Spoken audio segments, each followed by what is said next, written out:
మనసు దోచే ఇకబెనా ఆర్ట్, ఆకట్టుకుంటున్న ఆకృతులు. పూర్తి వివరాలకు చదవండి రేపటి సాక్షి హైదరాబాద్ ఎడిషన్. నెక్స్ట్ మళ్ళా ఉండండి సమయం, ఎందుకంటే పెద్ద ఆయన యనమల రామకృష్ణ గారు మాట్లాడినారు. ఆయన ఏమంటాడంటే, యనమల రామకృష్ణ గారు ఏందేందో కౌన్సిల్లో ఎట్లెట్లో చెప్తాడు. ఆయన మళ్ళీ ఎంత అనుభవం ఉంది ఆయనకు. ఏమంటాడు తెలిసిన, 14 లక్షల కోట్ల అప్పు ఉందంట ఇప్పుడు కూడా. మళ్ళా మరి ముఖ్యమంత్రి చెప్తున్నాడు 9,74,000 కోట్లని, నువ్వు ఈ పక్క హౌస్లో కూర్చొని 14 లక్షల కోట్లని మీరు చెప్తారు. ఏందండి ఇది నాకు అర్థం కాదు. ఏదో ఒక్కటి కూర్చొని ఒక మీటింగ్ పెట్టుకొని డిసైడ్ చేసుకోండి ఏదో ఒకటి. ఎందుకంటే ప్రజలంతా సతాయిస్తారు ఊరికే. ఎందుకు తెలిసిన, రామకృష్ణ గారు లెక్క ఈయన ఇంకా విచిత్రమైన లెక్క. ఏమంటాడు తెలిసిన, ఈయన వాల్యూమ్ 5లో మీరు చూడండి. వాల్యూమ్ 5 ఇప్పుడే చూపిస్తుంది కదా ఎంత వస్తుంది వాల్యూమ్ 5లో. ఆయన చెప్పే ప్రకారం వాల్యూమ్ 5 చూడండి. వాల్యూమ్ 5లో 14 లక్షల కోట్లు ఎక్కడ లేదండి. వాల్యూమ్ 5లో ఉండేది 1,54,000 కోట్లే ఉండేది. ఇది కాక ఏమంటాడు తెలిసిన, నేను ఎక్కడో మాట్లాడేటప్పుడు నేను ఎక్కడో చూసినట్లుంది 2,23,000 కోట్లు ఆఫ్ బడ్జెట్ బారోయింగ్స్. ఎక్కడ చూడలేదండి, ఎక్కడ చూడలే. ఎక్కడ మీరు చూసినదంటే ఇదే సేమ్ కాగ్ రిపోర్ట్లో ఏమనుందండి, పరిమితి ప్రకారం గ్యారంటీలు పేజ్ నెంబర్ 20.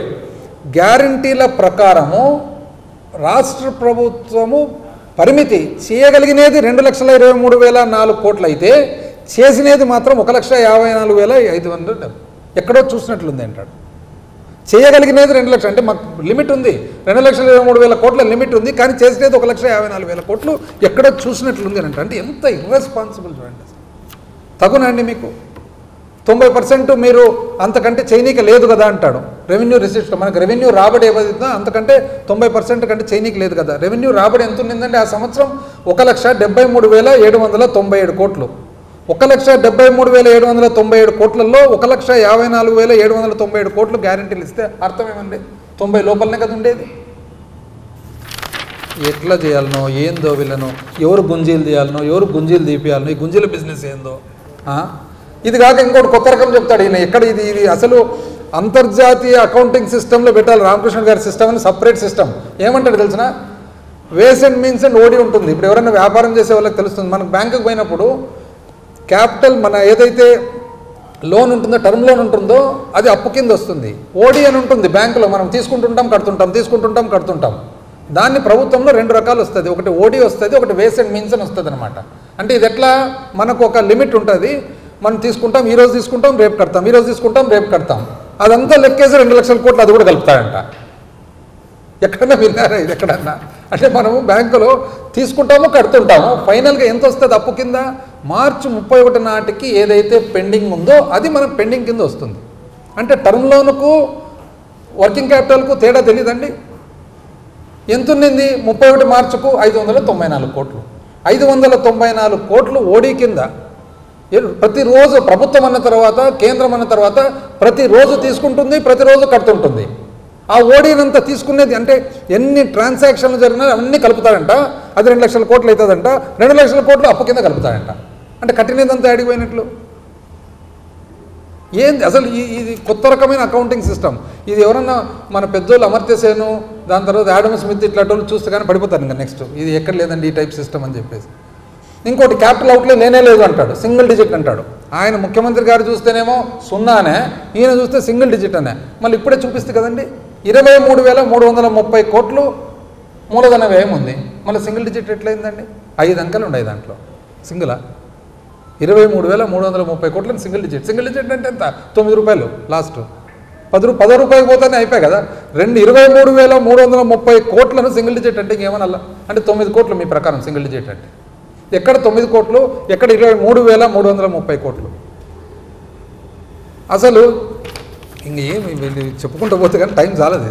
ఇది కాక ఇంకా నెక్స్ట్ ప్రజెంట్ ఆర్థిక శాఖ మంత్రి గారు, అసెంబ్లీ మంత్రి పయ్యావుల కేశవ్ గారి ప్రసంగం.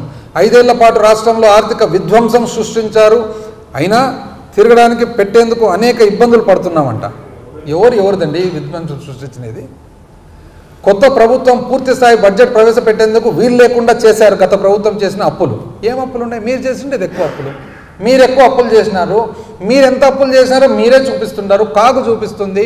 కాగ్ ఇచ్చిన లెక్కల ప్రకారం, మీరు ఇచ్చిన లెక్కల ప్రకారం, మీరు సబ్మిట్ చేసిన లెక్కల ప్రకారం మీరే ఎక్కువ అప్పు చేస్తున్నారు. మేము 13% చేస్తే మీరు 22% చేస్తారు సంవత్సరం మీద సంవత్సరం. గత 5 ఏళ్లలో ప్రతి శాఖలోనూ ఆర్థిక అరాచకం జరిగింది. ఎందుకు జరుగుతుందండి అరాచకం? ఇప్పుడు మీరు ఉన్నారు కదా 6 నెలల నుంచి, ఎందుకు ఏం అరాచకం జరిగిందో చూపిలేకున్నారు ఎందుకు? గత ప్రభుత్వం అంకల గారెడి, ఏమనంటే అంకల గారెడి. ఇక్కడ చూడండి, ఆయన చెప్తాడు కేశవ్ గారు,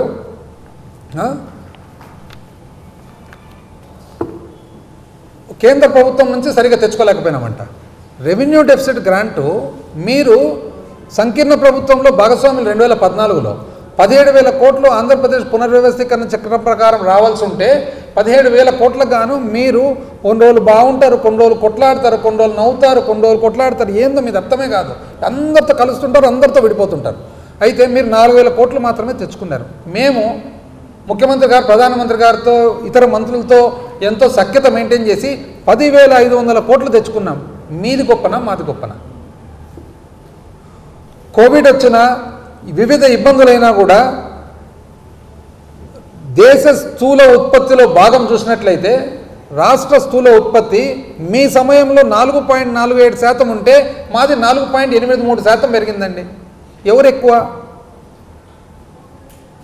అసలు ఈ హయ్యర్ ట్యాక్సెస్ సెంట్రల్ షేర్, కేంద్రం నుంచి ఎక్స్ట్రా ట్యాక్సులు వచ్చినాయంట. ఎక్కడి నుంచి వచ్చినాయండి ఎక్స్ట్రా ట్యాక్సులు? 2 డివిల్యూషన్ ఇచ్చినారు. ఆంధ్ర రాష్ట్రానికి ఒకటి కాదు కదా వచ్చినది, మొత్తం టోటల్ భారతదేశానికంతా వచ్చింది.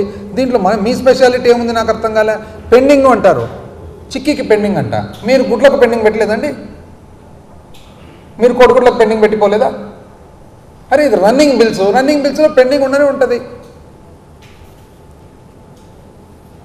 ఓవర్ బారింగ్, మేము ఎక్కువ అప్పు చేసినామంట. ఎవరంటే చెప్పిండేది? నిజం చెప్పాలంటే 2016-17 మీరు 4,800 కోట్లు ఎక్కువ చేసినారు. 2017-18 మీరు 1,040 కోట్లు ఎక్కువ చేసినారు. 2018-19 మీరు 10,000 కోట్లు ఎక్కువ చేసినారు. అంత లెక్కేస్తే వాస్తవానికి ఒక పరిమితి ఉంటుంది. ఎట్లంటే అట్లా అప్పు చేయనీకి ఉండదు. మీరు ఎక్కువ అప్పు చేసినారు, 16,000 కోట్లు ఎక్కువ అప్పు చేసినారు. ఇది ఎట్లా బయటపడింది?